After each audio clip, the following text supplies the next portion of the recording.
Yan, isang magandang hapon mga kapatid. Andito naman tayo ngayon, isang magandang hapon. Medyo talagang hindi maganda yung ano ng panahon ngayon. So ayan, update na naman natin itong pangalan dito, itong Bucana Bridge. Ayan, nakita natin mga kapatid, talagang hindi na mapigilan ito. Ayan, so last time nakita pa natin yung blue, yung para sa pagdudugtong. Ngayon wala na, no? Nakita natin talagang ano na. Yan, nakapintura na po yung mga cable stay dyan sa mga poste sa ibabaw, no? So talagang nakita natin, talagang napakabilis talaga. Siguro sa isang buwan nito, next September na next, no? Siguro talagang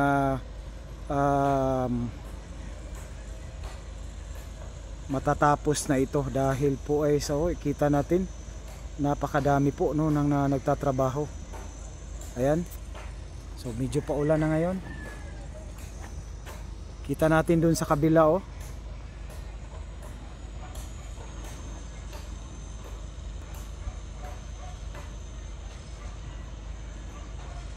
Talagang mabilis itong matapos dahil po sa grabe talaga yung ano, talagang napakamatibay din yung ano nito, talagang solido po yung pagkagawa po ng tulay na ito dahil po ay international po yung kumontrata nito. Of course, ang ating mga Pilipino na workers, sila din ang gumagawa, pero ito po ay sa China po, no, na contractor itong pangalan dito, China Road Bridge Corporation. Ayan, CRVC. So ito po yung update natin ngayon dito sa may Bucana. Ayan, nakita natin talagang dyan na sila nag-focus ngayon sa kalsada, no, ng tulay. Baka nagsesemento na sila dyan. Ipa-plus natin dyan sa screen kasi I think kahapon, no, na inspection na naman ito ng DPWH. So mayroon kasi silang mga inspection. So ngayon parang kita natin sa mga nagtatrabaho, parang focus sila dyan sa kalsada, no? So abangan natin by September, talagang panibagong update na naman tayo dito kung ano naman ang panibago na progressive dito sa project na ito. Talagang ito po ang magbibigay na po, no, ng laking ginhawa sa atin, no, lalo na sa ating mga motorista, kasi napakalaking tulong po ito pag natapos ito, kasi yun nga, diretso na po yung ano, kumbaga ma-divide na po yung galing dyan sa may Ecola, no, dyan, lalo na pag peak hours dyan, no. So kung matapos ito, talagang ma-divide na po, medyo hindi na po masyado ano, wala namang traffic, pero yung by seconds lang, mga 1 minute, so talagang ano yan, seconds, mga 50 seconds, 30 seconds. So once pag natapos na ito, talagang yun po, lusot po ito sa may Rojas Avenue, dyan sa may Rojas.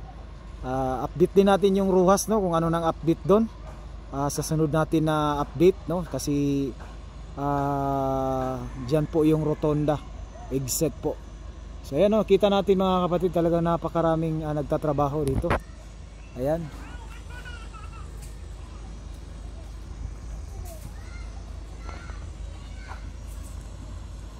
so medyo makulimlim ang panahon, so talagang ano siya, hindi maganda sa camera natin, pero sige lang, at least update tayo mga kapatid, no. So ayan, no, kita natin talagang ipa-plus lang natin sa screen, no, yung mga pictures, no, na CTTO natin sa DPWH. Ayan, para makita nyo po yung update naman sa dyan mismo sa kanilang ginagawa ngayon. So sa ngayon talagang nakikita natin, talagang busy sila sa pagsesemento, no, sa daan, no, kasi talagang tapos na, dugtong na wala na tayong nakita na ano, yung blue, no, yung ginagamit sa pagdugtong ng tulay. So ito talagang yan, no, busy sila sa pagbuhos, I think, no. So abangan na lang natin ito sa by September mga kapatid, no. So I think this coming August 30 talagang ano na, update na naman tayo dito, no. So ayan. So kahapon nag-inspection po ang TPWH. Ayan. So yan, oh, yan yung ano natin ngayon kuha. Yun yung update natin mga kapatid, no. Talagang ready na po ito. Talagang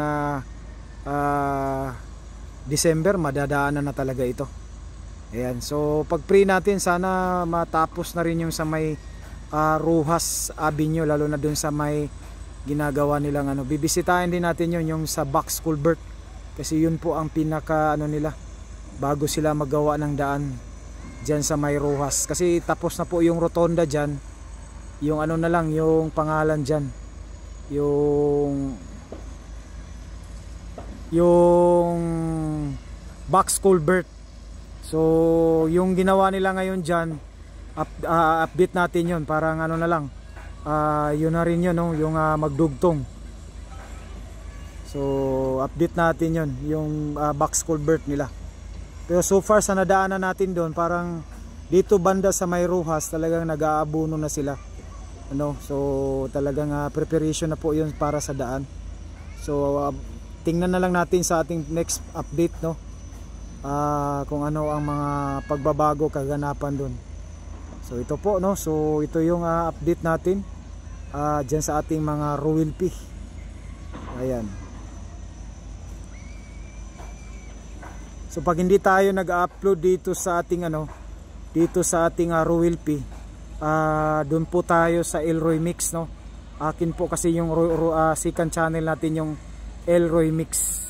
Ayan, pag hindi po tayo nakapag-update dito. So sa mga subscriber natin na laging sumabaybay sa ating ano, sa ating pag-update sa mga projects, infrastructure projects, paki-subscribe po yo doon sa Elroy Mix. Yan, ipa-plus ko diyan sa screen. Paminsan doon kasi ako nag-upload, no. Hiniwalay ko na po, no. So dito pag hindi ako nag-upload dito, doon po tayo sa pangalan doon sa Elroy Mix, no. Yung second channel natin, Elroy Mix. Ayan. So yan, no, kita natin. So ito yung update sa mga kapatid, no. Talagang busy po sila, no. Kita natin busy po sila sa pag sesemento, no. Kita natin.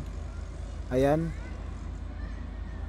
Talagang ito yung pinakahihintay natin na matapos po, dahil po talagang galing po, no, ng Times Beach, tuloy-tuloy na po yung takbo, no, ng sasakyan dito, galing Bago, no. So diretso na ito pag natapos po yung Rojas. At the same time po yung sa may ano segment dyan naman, dyan sa may Jerome. Ayan. Baka ito muna yung tapusin nila, itong part ng para madaanan po ito yung Rojas at saka ito.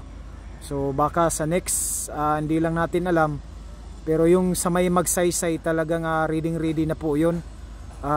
Yung bridge tapos na yun, yung ano na lang, yung road dyan papunta ng dyan sa may Leon Garcia, ano, Leon Garcia, dyan sa may Arcastillo.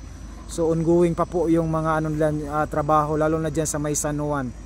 So I think itong pag natapos itong tulay na ito, yung Rojas, baka ma-open po, no, yung ano, yung dyan muna sa Rojas. Sa akin lang yan mga kapatid. So ito talagang laking tulong. Talagang pag na-divide po yung sasakyan, no, ng daloy ng trapiko dyan sa may Ecolan, dyan sa may LTO, dyan sa may papuntang corner San Pedro Boulevard, no. Talagang ano po, lalo na pag mga peak hours dyan, may mga sometimes na hindi naman siya masyadong traffic, mga seconds lang, pero talagang ano, laking ginhawa po ito dahil po ay ma-divide na po ito, no. Ayan.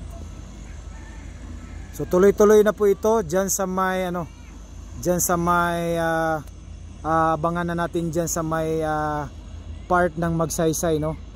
Kasi ano, kung ano ba ang ano ba nito, yung plano nila, kung pag natapos ba itong bridge na ito, at saka na pag natapos yung exit dyan sa may rotonda, box culvert, pag natapos na po nila yung daan, pag nakapagsimula po na silang daan, kung i-open ba nila or hihintayin yung galing dun sa may Jerome segment. Kasi yung sa Jerome, balita ko parang inuuna muna nila dito.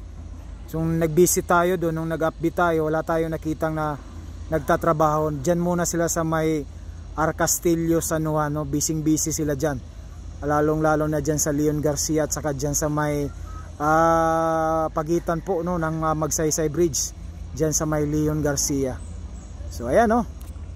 So hanggang dito, hanggang sa sunod muli mga kapatid, maraming salamat sa inyong panonood, lalo na sa inyong pagsuporta. Sa mga bago, don't forget to subscribe, like and share, no, and paki-share po sa video natin. Okay, ayan.